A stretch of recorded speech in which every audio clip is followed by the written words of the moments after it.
It's an honor for me to address you today on behalf of UNESCO on the occasion of the International Forum on Democracy, the Shared Human Values.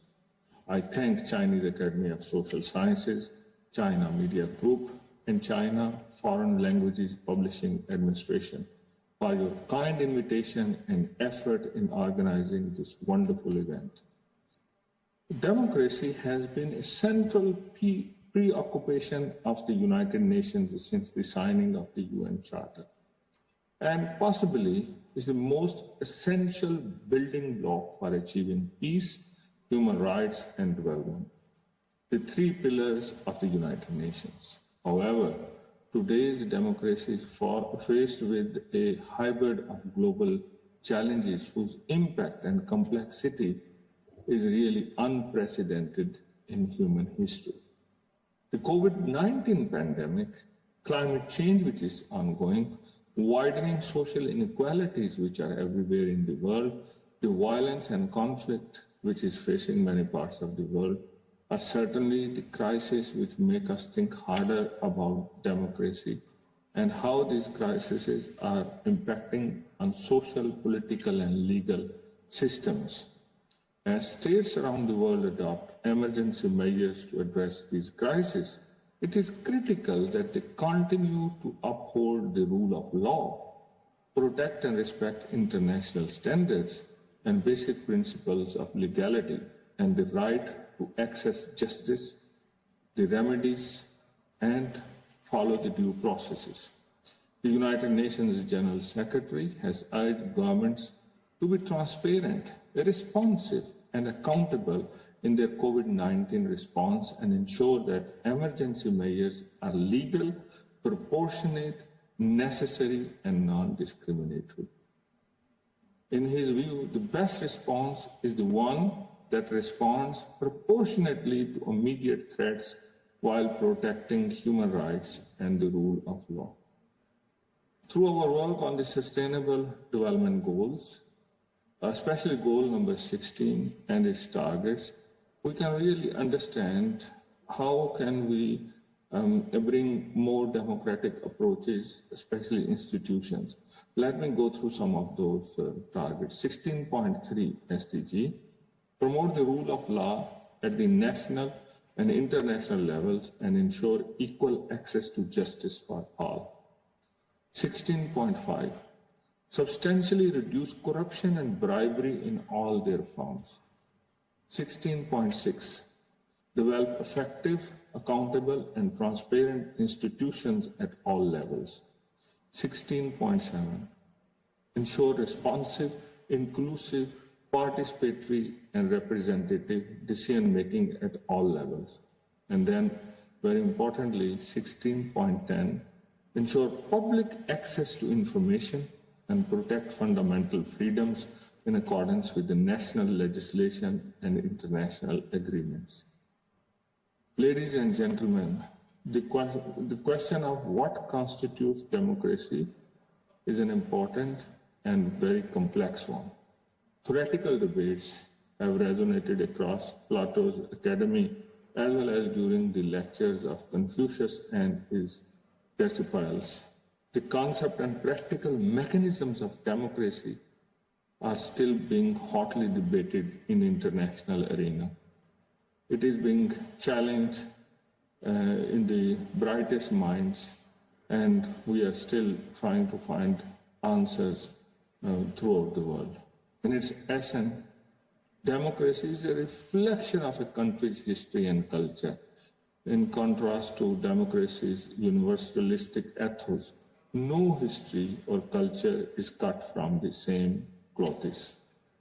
Each country must therefore design a governance model that best reflects its own culture and needs.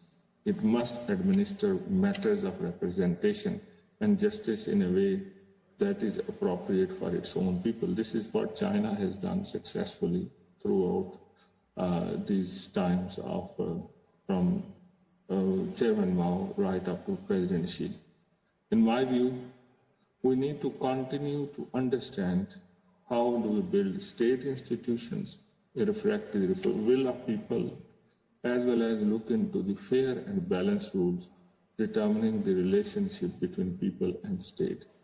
The process of democratization has to deliver on its promise of a more prosperous and stable future, namely job creation, poverty alleviation, economic and cultural prosperity, strong education, living in harmony with nature, the eco-civilization concept, and the health for all citizens. Put differently, achieving sustainable development while leaving no one behind is crucial to the social contract that underpins democratic societies. The prolonged pandemic that still awaits global collective effort, a climate emergency which reveals the fundamental economic inequalities and deepens the political divide between states, systematic corruption and injustice has repeatedly met with impunity, just to name a few. We need to yoke together democracy and sustainable development. There are several important aspects in which we need to gear up our societies. Let me give you some of my thoughts. First, we must unite and bring decision-making closer to the citizens. We need to update our model of democracy through representation to ensure more vibrant, dynamic governance models that reflect the realities of the 21st century. We must find ways to facilitate and support civil society and an engaged global and local public. The youth and children's climate emergency movement are among the most inspiring initiatives on the global scene today. But to protect democracy and to achieve the SDGs, we will need to see more engagement, one that occupies a push for people with a push for our planet built on the foundations contained in the SDG number 16.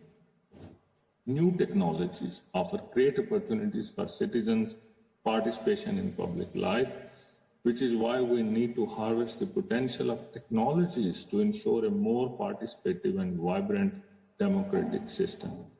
Ladies and gentlemen, we must do more to build trust in society. That means listening carefully to the concerns of the communities that feel threatened by the change or left behind by a changing economy.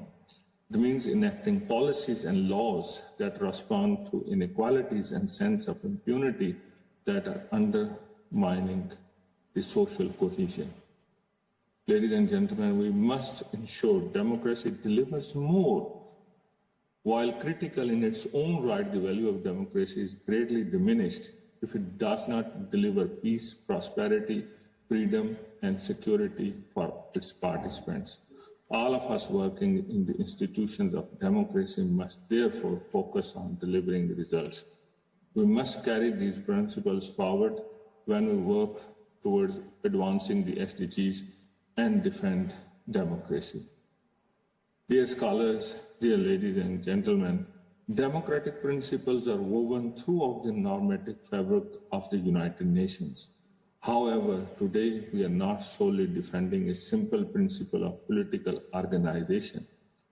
We are defending an ideal whose foundations are dignity, equality, and mutual respect of people, the very foundations of the Constitution of UNESCO as well. UN as an intergovernmental organization has never sought to export or promote any particular national or regional model of democracy. It resonates with the teaching of the ancient Chinese statesman, philosopher, and educator, Confucius. A virtuous gentleman seeks harmony, but not uniformity. Indeed, the ideal of democracy is rooted in philosophies and traditions from many parts of the world, while the Universal Declaration of Human Rights forcefully dictates that the will of the people shall be the basis of the authority of the government. It is in this sense that we say democracy is, on the one hand, a universal value that transcends history, culture, national borders, race, and ethnicity, and on the other hand, it's a concept that's holistic, which takes into account the historical and cultural context, which is the very fabric that makes up the idiosyncrasy and identity of each unique civilization.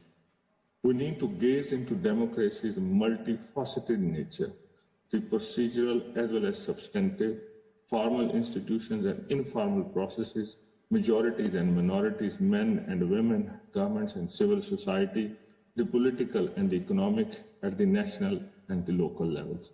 Let's continue to work together to forge new alliances to build institutions that are reflective and inclusive of our societies. This is our best chance to ensure decisions and policies are truly leaving no one behind. Let's push for these fundamental principles which are found in 2030 agenda. This is our best chance for prosperity, peace, dignity, and democracy. Thank you very much. Have a wonderful conference.